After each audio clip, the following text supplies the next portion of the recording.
Welcome back to the Essentially You podcast. I am your host, Dr. Marisa Snyder, and I'm here to help you rock your hormones and feel great in your body so that you can reclaim more energy, vitality, and joy and become the CEO of your health.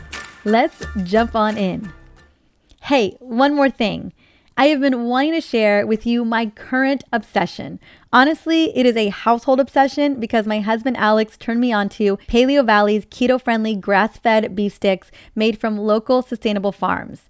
Now, as you know, I am not a fan of snacking, but sometimes when you are on the go or especially traveling, it's critical to have something that is healthy and easy to eat on hand. And for me, protein is a must to not only support my metabolism, but to keep me fuller throughout the day.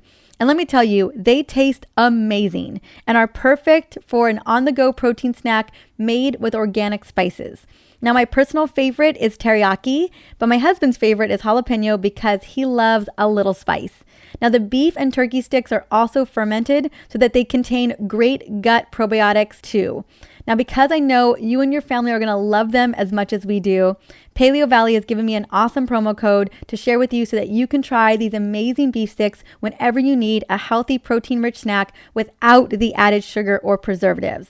So use promo code Dr. Marisa, that's DRMARIZA, and get 15% off your order at paleovalley.com. Now, I'll have the link and the promo code in the show notes for this episode, which is 307. Try them today for you and your entire family. You're going to love them. All right, let's get in it. One of the most important areas of our health that is often overlooked until it's too late is maintaining stable blood sugar and insulin levels. Now, current research points to unstable blood sugar levels being a root cause for metabolic dysfunction, belly fat, stubborn weight gain, along with chronic conditions like cancer, cardiovascular disease, and dementia. Given the importance of maintaining stable blood sugar levels throughout the day, I'm going to share with you tools and hacks to block that feared blood sugar spike that happens at 30 minutes up to 2 hours after you consume carbs and or sugar. Yes, it can take 2 hours for that spike to happen. And when you drink that Frappuccino or you have that sundae with dessert, even if it's a gluten-free brownie, it may take up to 36 hours or more to actually fully recover and get you back down to a normal fasting blood glucose. I know because I have tested it, and that was definitely the case for me. Now, what's important, as I mentioned before, that we keep our blood sugar levels stable throughout the day, especially at night when our blood sugar levels tend to go up easier and longer. Yes, even longer than 2 hours in some cases. Blood sugar spikes are more prevalent at night because we are naturally more insulin resistant around 5 p.m. and later. Now, although each of us are very different, these recommendations will optimize your blood sugar and metabolism, especially as we get older and we become more naturally insulin resistant. This is the case definitely for us as women.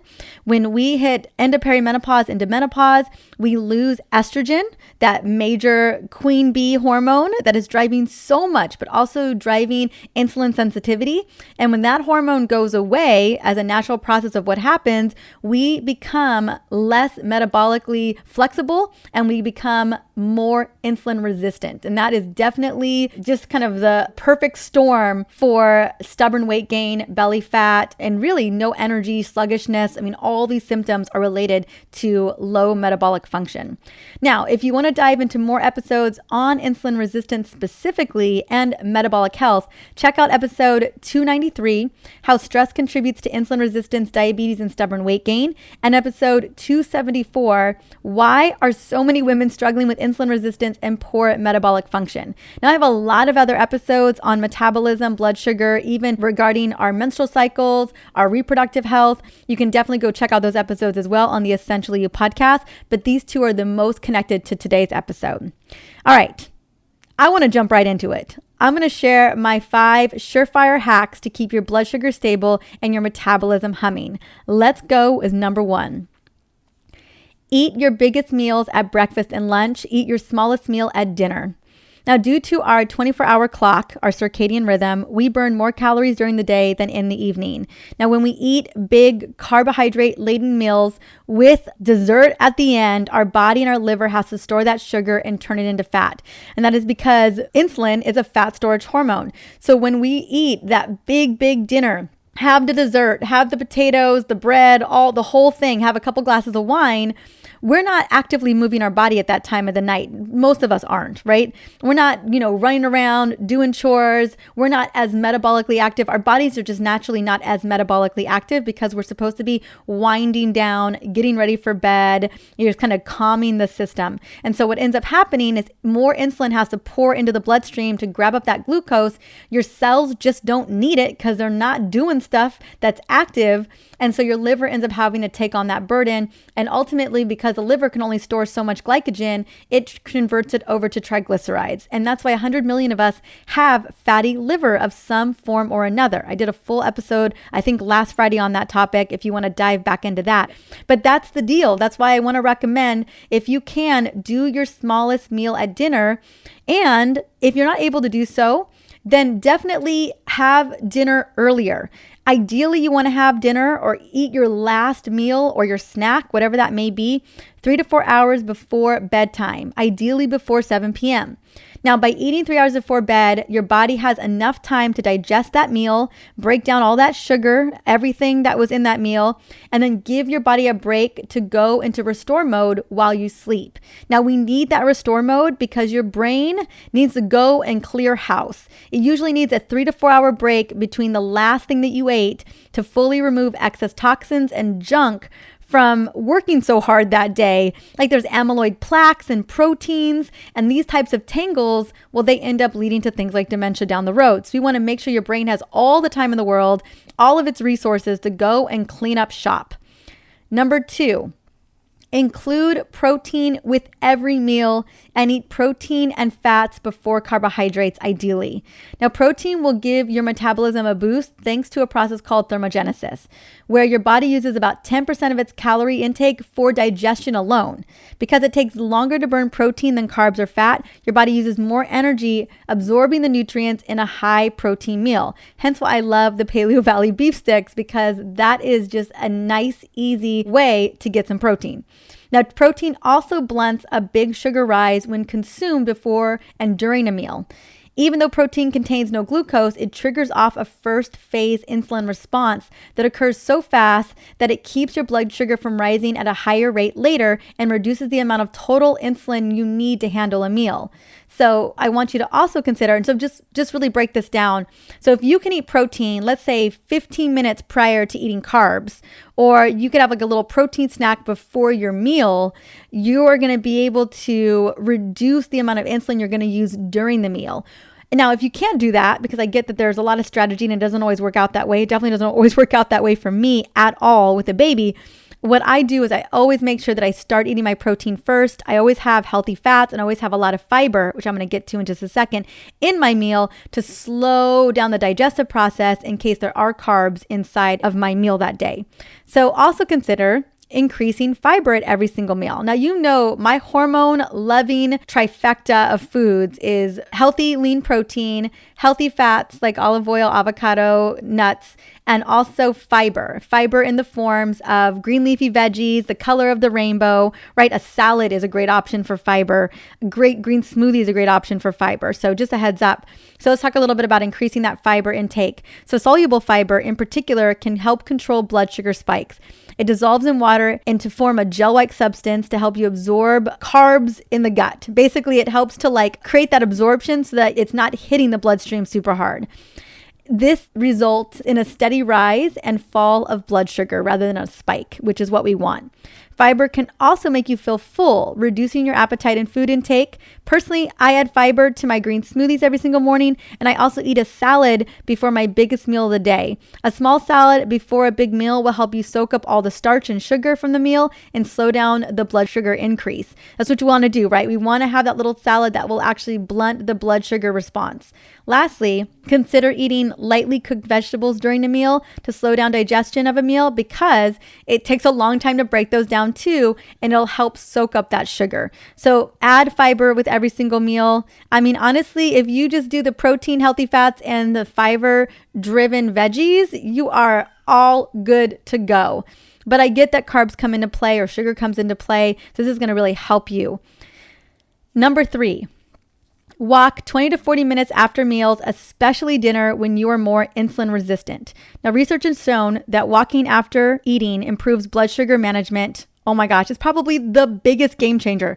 I don't know why it's number 3. It should be number 1 on this list. I always love to start with nutrition. It's a big part of what I always believe to be true, that food is medicine. Hence why I am obsessed with my 14-day detox, which is literally starting in a week, which is so exciting.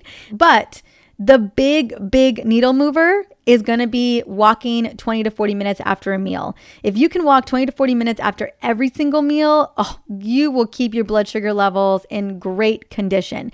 And if you're going to have dessert, like if you're going to go and get ice cream or gelato, I remember going to Italy on many trips and eating gelato while we walked. And I didn't really know at the time. I knew it could help a little bit, but I had no idea it could help so much. So if you're going to have dessert while you're walking. That'll definitely help to blunt that sugar spike. I just wanted to share that with you, especially if it's an ice cream or something like that where it's easy to walk around. Definitely do it. So here's the deal. What we know, based on the current data, the ideal time to walk is immediately following a meal. At this time, your body is still working to digest the food that you just ate, allowing you to obtain benefits like improved digestion and blood sugar management.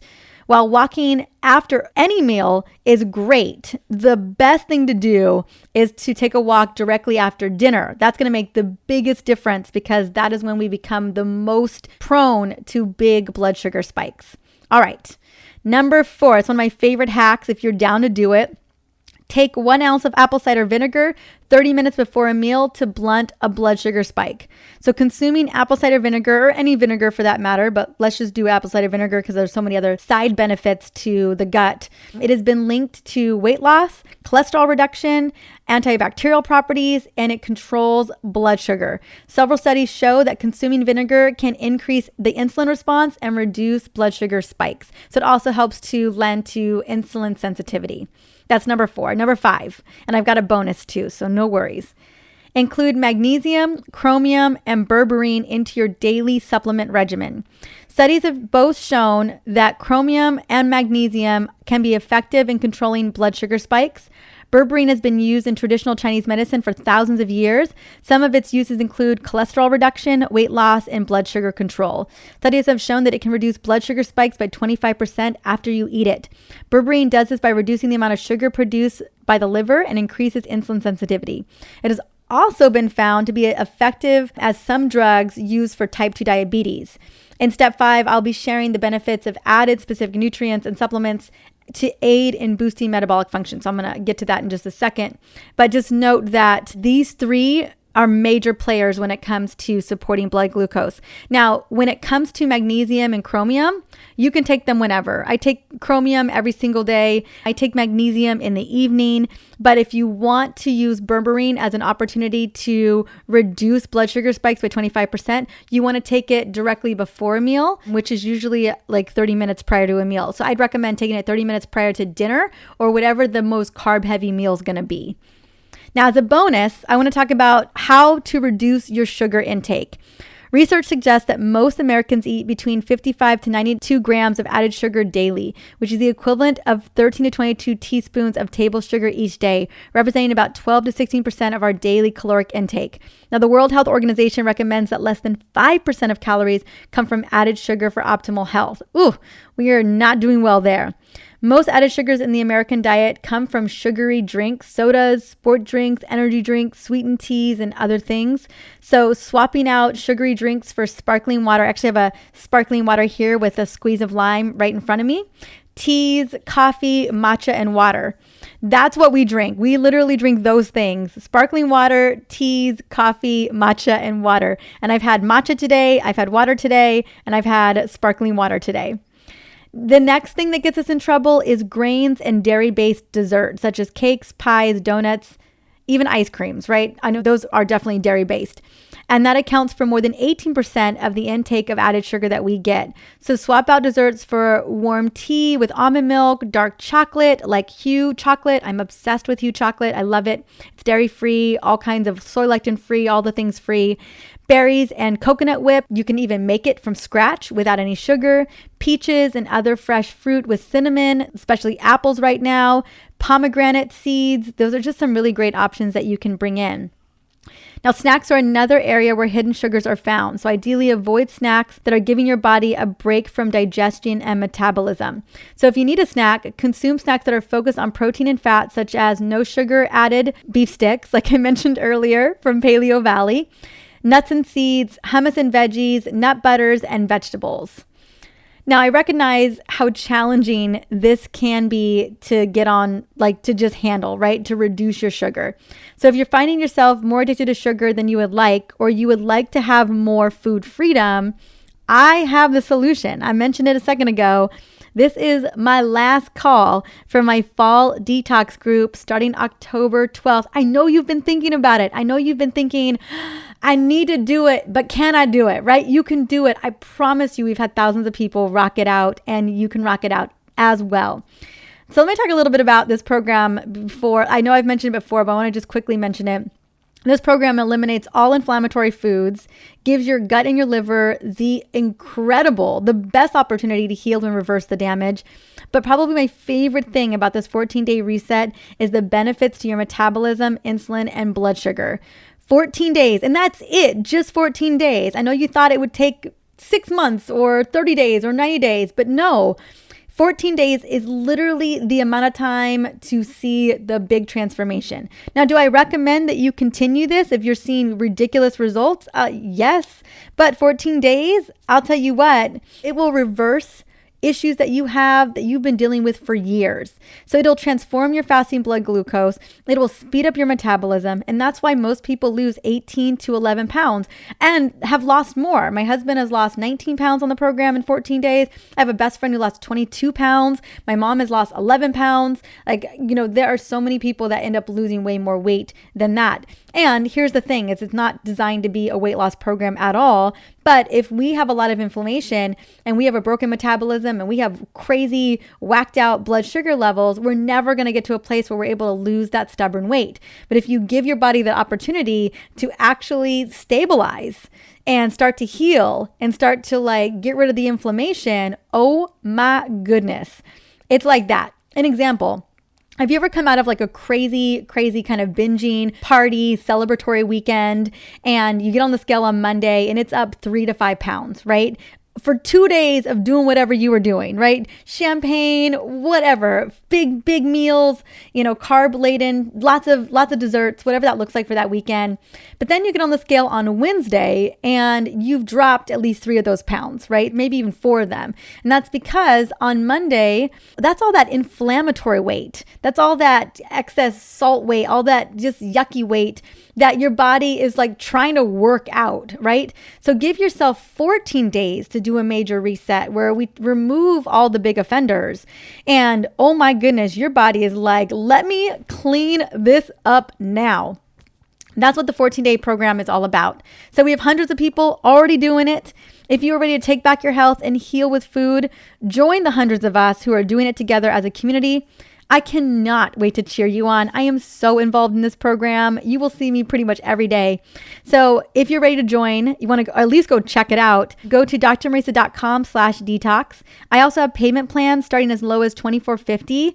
Literally, you can change your health for as low as $24.50. Cheaper than a Starbucks run with your family. So join today, grab your detox buddy to do it with you, or let me be your detox buddy. Let's do it together. I cannot wait. Again, the link will be in the show notes for this episode 307, or go to drmarisa.com/detox. I can't wait to see you there. Thank you so much for listening in to the Essentially You podcast today. This show is all about providing tools to rock your hormones and to have you feel amazing in your body. Now, if there's someone in your life that needs to hear this episode today, who needs the 5 hacks plus the bonuses to block blood sugar spikes, holler at them, let them know about this show, let them know about this episode. Take a moment, screenshot this, send it on over to them, or better yet, share it with everybody. Share it on social. That way we continue to spread the word about hormone literacy. And if you share it on social, hashtag hormone literacy or hormone CEO. Now, coming up on Tuesday, I have invited dear friend, Dr. Elena Villanueva, and we're talking about what is trauma and what it does to make us sick. I'm really excited for this episode. I've been looking for a trauma expert for quite some time. I believe that trauma and unresolved trauma is not only very insidious, but also one of the most intangible root causes that drive illness in us today. So we're going to be diving into that even deeper on Tuesday. Until then, have an amazing weekend.